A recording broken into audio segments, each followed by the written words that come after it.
Big David. When I was young, I hated being a junior.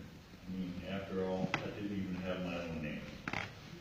To make it worse, my dad was Big David, and I was Little David. I was not sure which was worse, being Little David or David Jr., unless it was my granny saying it with her distinctive New Orleans accent.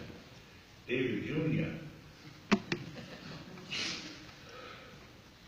Before my dad went in the Army, he was a salesman, which meant he was gone a lot.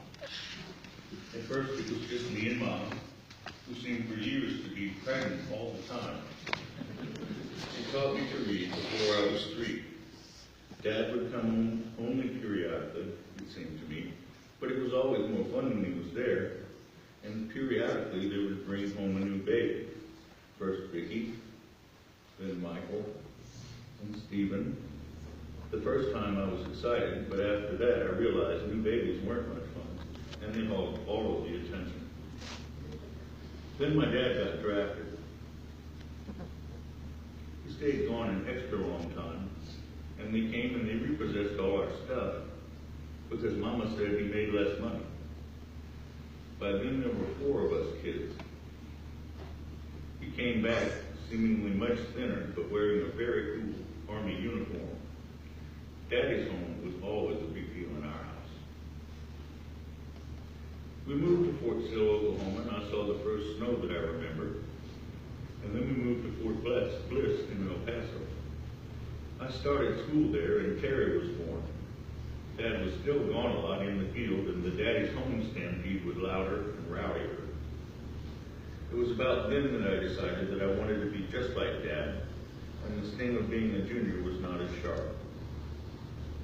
From there, we went to Fort Gordon in Augusta, Georgia.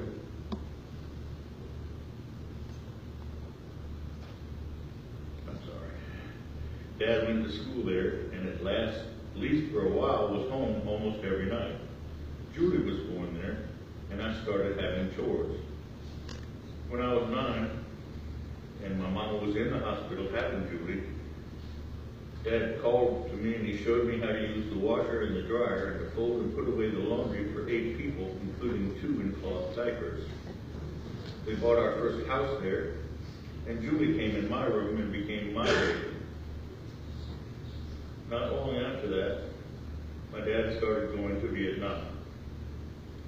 At first, I did not realize how serious that really was, even though we watched Walter Cronkite every night, until one night. I woke up and I heard something in the living room. I investigated the sound, and it was my mama crying. When I went to comfort her, I asked her why she was crying.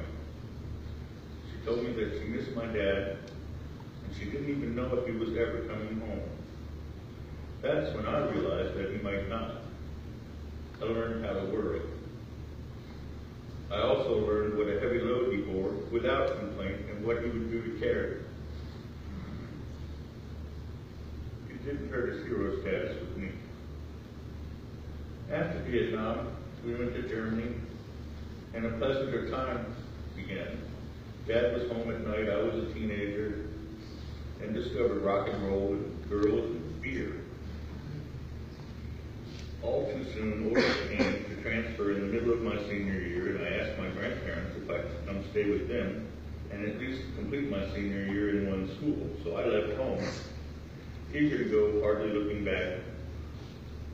After graduation, the Navy, 2 colleges, and several brief stays at Dad's house, where he encouraged me not to get too comfortable. He put me on a sofa bed in the den, and I got the hint. I went back to Louisiana. I met my first wife, got a couple of crappy jobs, and finally a career job at the post office. And we started making babies. About then, I really started to appreciate what my dad had done, with a lot more hardship and separation for less money. I made good money, but still leaned on Dad and Mama, occasionally during rough periods. Eventually, we had 4 kids: Megan, Timothy, Andrew, and Caitlin Rhodes.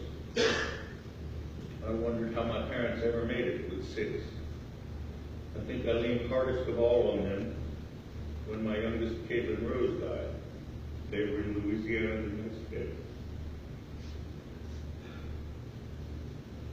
For a while after that, I was just numb. And I guess it had a lot to do with the end of my first marriage. I started from scratch after that with nothing but my job. I rented a trailer, and 2 days later, Dad and Mom were there with a U-Haul trailer with all the necessities for a small household, including plastic Disney placemats. I went 7 years living alone, dating, living with a couple of girls and their small kids. But I wasn't very happy, and my parents, though helpful, did not seem to encourage my choices much. I drove clunkers, and my dad gave me a couple of cars until finally in 2006, he decided I needed a decent vehicle, so he called my local Ford dealer in Louisiana and asked him what they had in low mileage, late model cars or trucks. 2 vehicles matched his demanding specs, and he told me to go pick one. I picked a truck, a 2003 Ranger, and he paid for it over the phone. I paid Mom and Dad $300 a month until I paid it off. I'm still driving that truck today. After Hurricane Katrina, all the displaced post office employees were ordered to report to the local post office wherever they were evacuated to for duty. Among the ones that showed up in Lafayette was a pretty Creole lady with the sunniest smile you ever saw. 'Tis an ill wind that blows no one any good. Long story short, in 2009, one of my better years, the Saints won the Super Bowl, I retired, and I married my Creole girl, Anne-Marie Bernard, who was very much like my mom, another New Orleans girl. Both of my parents, Big Dave and my mama Eloise, embraced her with open arms. They let me know I had done good. They helped us both several times, including helping to pay for Anne's mama's funeral.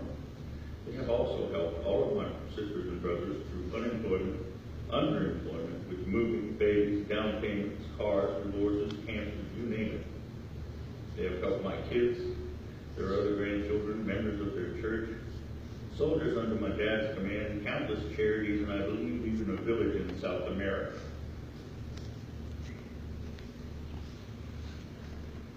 My daddy had some of the broadest shoulders in the world. And my mama stood side by side with him in carrying literally hundreds of people, sometimes in small ways and sometimes in very large ways. My dad died holding my mama's hand. I saw it happen. She took his hand and she told him she loved him. And he told her, I love you. And the light went out of his eyes.